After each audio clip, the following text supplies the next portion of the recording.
What's going on, Sofa Squad? Today, Marvel's Avengers has literally just released a patch, patch 1.3.3, and I'll be bringing you the latest and all of the full patch notes. So stay tuned, you're going to want to see this as they've actually addressed quite a few problems and they're bringing us some more content to play. That's coming up next.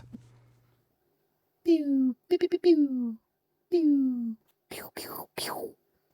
Whee. Right, guys and girls, so we've been kind of frothing at the mouth for a little bit of content. The only thing we've had is the Mega Hive, and now it looks like they've been listening to the community and they've actually chucked some stuff on. So this, I believe, should be live across all platforms now. Fingers crossed nothing's gone wrong already, but I'll read it at you and hopefully you'll enjoy the content. As always, if you're not subscribed to the channel, then why not hit that like if this helps you, and why not hit that subscribe if you'd like to become part of the Sofa Squad. But without further ado, let's crack on. So the new content, SHIELD Substation 0 Outpost. SHIELD has opened Substation 0 to investigate new temporal anomalies that have begun forming across the world. A space that offers new narrative, characters and content. You can find SHIELD Substation 0 in the Pacific Northwest on the war table. Absolutely great. It looks like this is the place for Tachyon Rift missions, the thing we've been waiting for the cosmic gear by the looks of it. So you'll investigate the temporal anomalies by taking on the new Tachyon Rift missions, which are the first place players can get cosmic gear. Well, first place they can officially get cosmic gear by the looks of it, if you haven't already had it from a drop earlier on in the game that wasn't supposed to exist. So Tachyon Storm will damage players over time, but charges heroic energy at an increased rate. That sounds really good. That does sound really good. With the Meridian modifier active, players can pass through temporal anomalies to extend the time you can spend within a Tachyon Rift.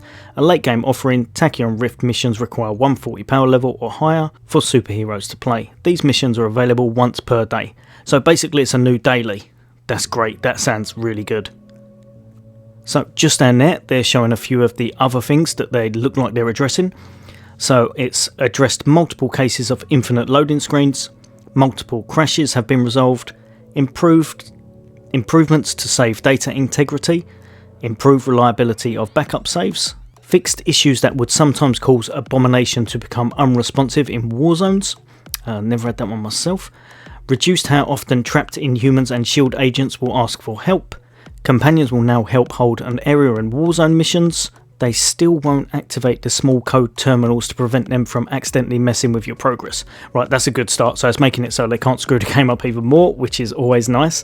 Improvements to companions' assistance when player needs to be revived. That was very much needed.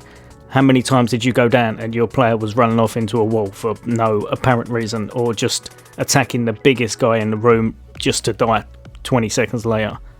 Increased chance of a successful parry from companions. Nice, so it looks like they're fixing the AI a little bit. Fixed an issue where Thor and Iron Man companions would become stuck in hover.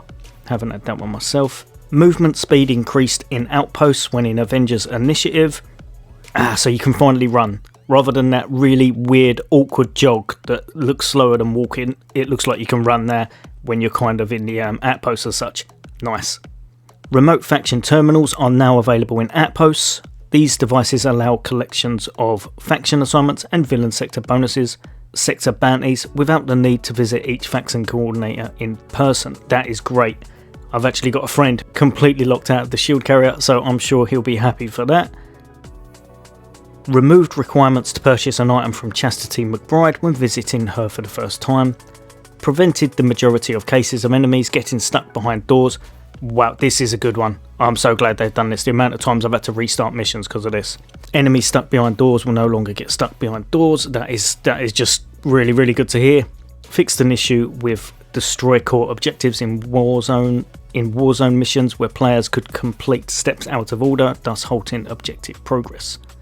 Fixed a bug where the Elite EXO could teleport out of the world. Yep, I'm sure you guys and girls have all had that as well. I know I have quite a few times. So, multiplayer and matchmaking. Renamed launch mission button to ready up while matchmaking in the Quinjet to make it clearer about the button's functionality, or function, sorry. Improved text clarity related to matchmaking options in the Quinjet. Resolved an issue where players were unable to find a strike team as selected hero via quick match after naturally matchmaking for a previous mission. Improved stability after the host has left the match. Yep, it's bugged out several times for me. Disabled pulls in Quinjet to prevent loading issues. Fixed a rare bug that caused heroes to lock when invited directly from a reassemble campaign mission to a strike team. Fixed an issue where the requested companions would not despawn, resulting in duplicate heroes when a player disconnected. Yep, I've seen that many a times. One of my friends, I think, had 8 people on his side that would not move. That was always nice. Strike team integrity is kept intact when reloading checkpoints in Hive. User interface. Players can now preview cosmetic vendor items. That is an actual little blessing in disguise. I'm not going to annoy, that really annoyed me. Tactical awareness now stays on longer. I have been saying this to friends from the start. That was awful. There was no point, you just had to keep pressing the same button over and over again. Removed unnecessary shoot and punch tutorials. Fixed various localization issues in Arabic, Italian and Polish. Added accessibility menus to settings for easy access to those options. Added options to scale, subtitle and closed caption text size. And closed captions will no longer be automatically displayed in cinematics when subtitles are displayed.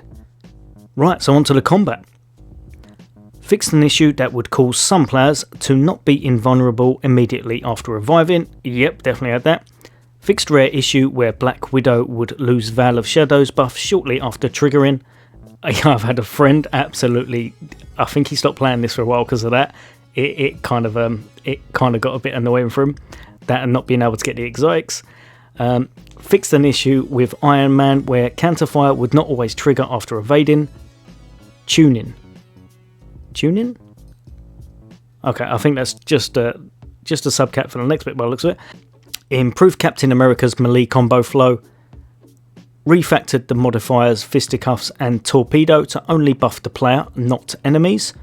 Oh, that's different. I didn't know that happened. Right. Tuned heroic drain inflicted by spin drones. Nice, that's good to hear. Tuned difficulty in alone against aim mission. Tuned defensive actions of blue overshield on enemies. Tuned cryo adaptoid slam attack.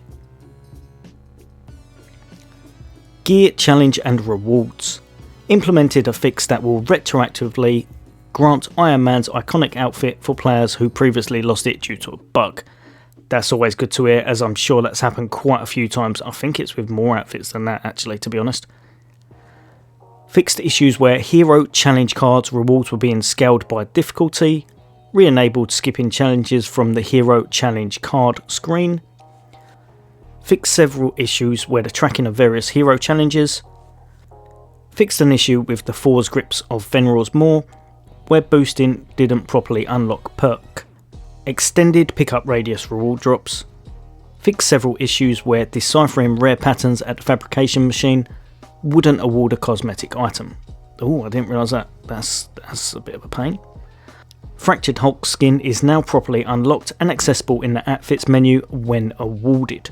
Unbroken Hulk skin should no longer disappear from a player's inventory after being awarded.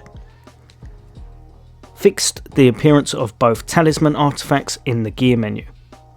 Fixed an issue where one of Kamala's gear pieces would drop an Iron Man perk. I actually had a subscriber say this, literally, I think it was the other day. I hadn't seen it myself, but he was saying, what is going on? Fix the artifact perk Bountiful so it has a chance to trigger when opening strong boxes in the helicarrier during the reassemble campaign. Fixed an issue where DNA keys were not deducted from inventory when opening a DNA strongbox while in a Hulkbuster. I did not know that. That would have been nice to know. This also prevents players from losing DNA keys after dying. Reward tuning. Tune some exotic gear to be power level appropriate when earned. Improved Mega Hive. This is a biggie. This is definitely a biggie. Improved Mega Hive rewards. They now are guaranteed to give 2. Wow. To give 2 exclusive exotic gear items and an increased amount of upgrade modules upon completion. I think they want people to come back to this game. I'm not going to lie. I think they do. They've chucked it from near enough never getting them at the moment for it bugging out. And now you're going to get 2. Oh, that'll annoy some people though. Players will no longer occasionally get power level 1 gear from elite hives, improved exotic gear attributes, improved reliability of Nornstone perks that increase drop chance, added extra rewards to loot table. All really good. It looks like the Nornstone will be a good thing to have on at all times, and especially on those higher things like the hives and stuff. Gear challenges and rewards. For Xbox, fixed an issue where the Trying on Perfection achievement was rewarding seeing stars instead, fixed an issue of the best defense achievement not triggering properly. On PC, no, since launch we are continuously making improvements to the game and will keep rolling out the patches. We are also actively working with Nvidia on special issues that some users have reported, with performance degrading over time. With the latest 1.3.3 patch, we've added Nvidia DLSS, which significantly improves frame rate whilst maintaining high quality visuals for Nvidia RTX hardware. We've also added DLSS support for ultra performance mode and dynamic resolution scaling. More information about that can be found if you want to press on there. And lastly, added support for Nvidia's DLSS upscaling technology, fixed problems with mouse and keyboard sprint. When set to hold, to sprint option is enable. Fix for Thor and Captain America ranged abilities when using toggle to aim. I am sure that will make some people very happy on PC. Whew. Right, so sorry that took a little while, but it was quite a bit to cover. I think the main thing that's come from there, they've been able to, looks like they've actually fixed quite a few problems actually, which is nice to hear. Hopefully everyone will have a way to play the game without it completely bugging out every once in a while now. And also we've got some content. So we've finally got a way to get exotics that are guaranteed now, and you're going to be getting 2 of them, which is pretty exceptional to be perfectly honest. It's going to probably annoy some people that have been running that for 4 or 5 weeks and still haven't got any. And it looks like they're dropping with higher stats. So again, for people that are returning or for people that keep playing, that is just great. And also Tachyon Rifts, really good. That cosmic stuff's what I've been trying to farm for absolutely weeks. I had a piece of it drop at the start. I haven't seen any more since. Now we know why. Like I said, it wasn't supposed to be there, but it's worked out well for us, and that means there's something else to do in game, which is really good. Right guys and girls, as always, I hope that's helped some of you out. Let me know how you're getting on. Let me know if this has fixed some of the stuff for you, which fingers crossed it really will, as we definitely need to be able to play this game without it completely crashing on us, or making us fall through the map, or making us float in the air, or just without all of that stuff. That'd be great. But like I said, at least we've got some content to do now, and fingers crossed they're going to have even more than that coming soon. I know they're definitely putting some work in with this. I'm sure there's still going to be some bugs and stuff, but hopefully they fix some of it with this patch. As always guys and girls, if this has helped you, then why not drop a like, as that really helps the channel. And if you'd like to become part of the Sofa Squad for all things Xbox and soon Xbox Series X, then hit that subscribe and hit that bell icon, and I'll be bringing you regular content. As always, take care. I'll see you on the next day.